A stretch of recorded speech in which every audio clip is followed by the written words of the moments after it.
So next we have Elaine Chan-Dow from Cultural Studies telling us about assessment, variability in media literacy, multiple pathways for demonstrating visual culture analysis.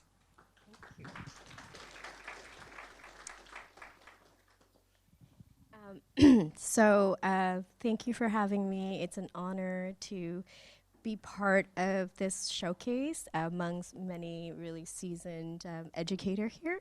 Just want to preface something. I have allergy, if you couldn't hear my cough throughout the presentation. I wanted spring, and with spring came along with my allergy, so excuse my voice if it's a bit broken. I'm Elaine, and I'm a PhD candidate in culture studies. My supervisor and committee is actually in the room, so it's making this a little bit more nervous. Today, just want to talk about assessment variability in visual cultures using a visual communication course as an example on how to create multiple pathways for students to demonstrate visual learning. So this is a question that I'm always thinking about. If we're teaching students to analyze visual culture, why do we mostly assess them through writing? So this kind of stems from me teaching visual culture, but as well as a student when I was taking Art History 101, right? Like I had to remember all these dates, right? When they died, when they made that work, and I had to be creative. So I still remember today Andy Warhol picture, because I don't like him. I associated him with the devil, and then so I remember he's born 1966.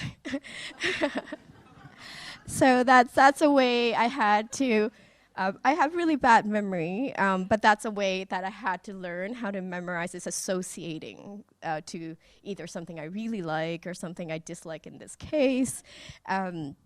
So then I think is writing and multiple choice questions during these art history lessons really adequate in assessing your knowledge, right? How about embedded knowledge, like embodied knowledge? Where does that come from, right? So when I was teaching the course, I really stem from those two positions. The original assessment had a lot of essay, 3-4 essays, and then a final exam, in which I feel a disconnect between that and learning visual culture in general, right? So when we're studying images, we're studying the culture, but we're trying to write about it, right? So I feel that disconnect was very clear for me to kind of take the opportunity, look at the curriculum, look at the course objective, and then kind of reinstitute it a little bit that to me feels more suitable. So to be clear, I'm not saying writing is not important. I feel like there should be multiple pathways to assess, so including writing. So writing could be one of it, but we need a little bit more than just writing. Okay, so in my experience, when I did teach a course as is, it was sometimes the written assessment didn't have a clear objective besides demonstrating, they have great command of English grammar and structured. They know the structure and argue, which AI can do very well these days. And that's where I see a lot of those essays coming from. It's a lot of AI-driven essay that it's a B, right? It's good enough, but not great and not in-depth. So that, and I feel that kind of limits, was very limiting. So that was the problem. So I just want to bring an example here. So using this example, and this is one of the example I would use in the course where I would give them a picture, an exhibition, or a graphic design logo or slogan, and I tell them to express themselves. So maybe the room can kind of take a moment and take this in. This was an exhibition I was commissioned by Agnes to create this installation. So unless you're there, you can't quite really feel it, but you can kind of see it, and then there's emotions that you're getting emotions from it. Now, if I turn that observation, right, and ask you to write a 500-word response, like how would that be? You know, so you're taking all this visual cues that are embodied knowledge through all your senses, your visual senses, and if you were there in person, I would ask you to just be with the nature and work with the tactile, right, and touch. So you have all these other senses that you may not be able to describe effectively in a written assignment, especially something like 500-word reflection or a written assignment. So this is where I see the gap. And the key idea, the key idea is at the center of the presentation is about assessment variability for diverse learners. So something that I took away with my CETA training, which is a student-centered training model, where the student is your main focus, and so your method of assessment changes, right? And I know that can be very stressful as an educator, like everyone that comes in, then you change everything, but that's not what it's about. It's about that kind of repositioning the teachers as a guide. So you're not a teacher, you're just guiding them to a threshold. And everybody has different thresholds. And as a teacher, you're guiding student A, student B to their threshold, not your threshold. So that was very central to me, and that was my takeaway from there. So when I did the assessment, my goal is not to change what students learn. It is to span how they can demonstrate that learning through different assessment variabilities. So the learning outcomes can be visual literacy, critical interpretation, communications on format. So what I did is I took those three, and then I took all the essays out, I left one essay in, and then I replaced it with these three other alternative assessment: visual reflection, collaborative activities, creative visual presentation. So with visual reflection, it's really low stake, ongoing, and I know there were some comments, how do you grade reflection? So for me, it's a pass-fail. So if you submit these low-grade reflection, you pass. So because a lot of time when I give them like a low stake and pass fail, they actually write more and focus less on going to AI immediately. Because I always say, don't worry about structure, don't worry about grammar, just write as things comes, right? As long as I can tease out what you're trying to say, it's fine. So in fact, they actually wrote more personal, and I find the reflection became a lot more personal when it's just pass fail. The other assessment was collaboration. So I focus a lot on group works, and then having a multiple perspective group work where they share their perspective, share their learning, and then present it to a class with their as a group. Okay, and then the next one is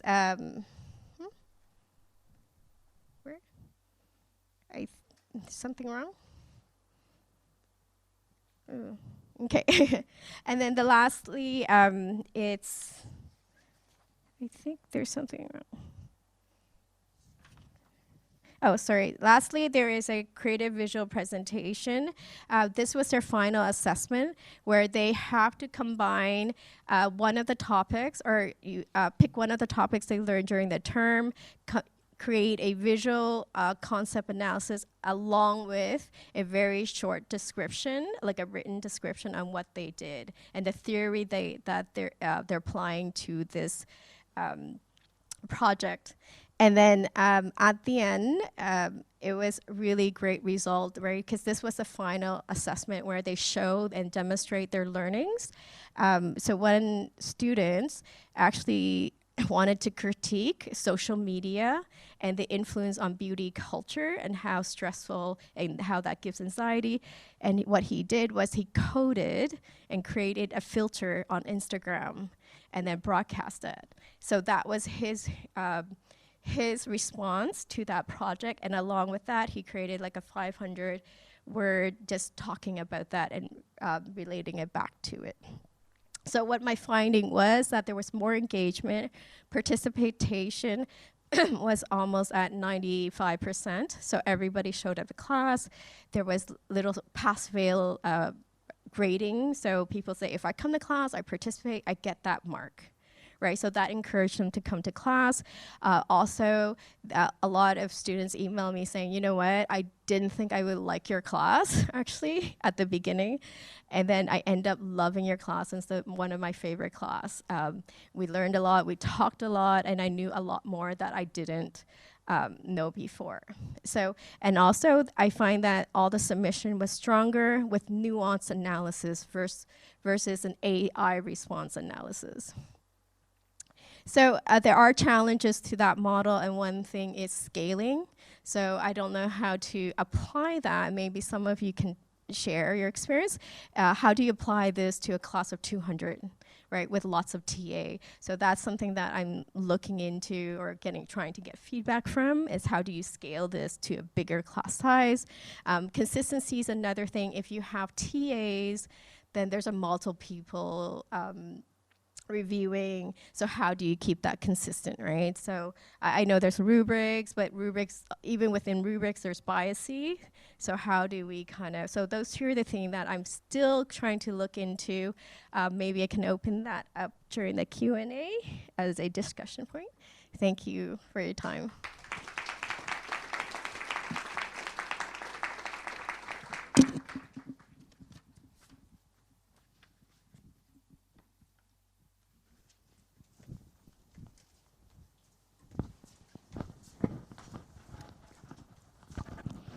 Hi, that's a great talk, and a lot of it really resonated with me. Does this kind of innovative way of changing the assessment to be able to get the best from the students, does it change the way you think about admission to Queen's for these courses full stop?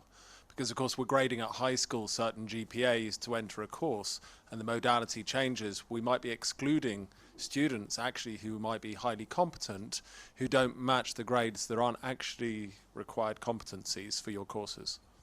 That's actually a great question. I feel there's actually a disconnect between, I honestly is one of the person that hates exams. So I know when I was at U of T, University of Toronto, I would look through the syllabus and find the one with the least exam and take that course. Because I panic and I get stressed and then I forget everything, and it was just a reactive. So I don't feel that exams really give you the full picture of how a student learns. Or because there's a diverse learner and diverse people that can show what they learn, and it's not necessary through a very timed, heavily stressed situation where I don't know anyone if you've been to U of T, but when we did exam, we are in the hockey arena, right? And there's a big giant clock doing countdown. Right, so just walking into the arena at that size really just makes you nervous. And so I just feel, based on my experience as a student, and then as I'm learning more and more, I just feel there is a disconnect with GPA, because GPA just shows, and correct me wrong, it just shows how well you can memorize things and how well you can reproduce that memory under a stressful situation. So hopefully that answers your question.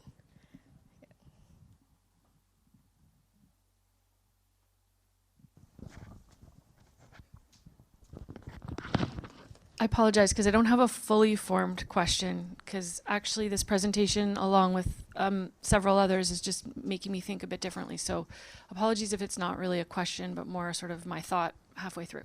But I'm thinking about, with these kinds of innovative assignments or assignments where there's a lot of possibility for students to be creative even in terms of what the product is that they use to demonstrate their learning or thinking. what does that, there are always going to be students who don't engage or who don't know how to engage. What does it look like when a student doesn't do that well? Like, how do you assess this kind of assignment? It seems more challenging. Or do the students more often do well because they have autonomy? Like, just can you talk a little bit about that? Yeah, no, that's a great question. So I feel based on, because I implemented the way it was and then I changed it, so I kind of have like a snapshot of before and after, what it looks like. For the most case, majority of the children, not children, the majority, like I have children, so I see them as like children too. So majority of the students actually do better. They perform better because it's not under, especially those with language barrier, finds it easier to communicate visually than through a very strict set of rules, right? Your English rules. So I find, I think it depends on the school. If the school has a lot of diverse learner, newcomers, I would say that, visual learning would be a better tool than a written assessment. And have I had anyone that did worse? No, I think the people that would have got a B in an essay is getting the B not because they don't know, it's just lack of effort, just a lack of effort and lack of care, which there's nothing you can do about it. I always offer, because I have small class size, I always offer office hours, and also I also give them the power to. These are the things I've set. If you feel you want to change it, you can present me a solution. So if you feel that you cannot, if that's not your mode of learning, so give me something else that I can work with. So you propose something, right? Rather than coming and say, I can't do this, come in with a solution that what can I do instead? And usually I never had any people that gives me an alternative. Because I think, correct me if I'm wrong, I think it's more work for them to sit down and go, well, if I don't do that, what can I do? That's as rigorous. That shows the same amount of rigor. So hopefully that answers your question.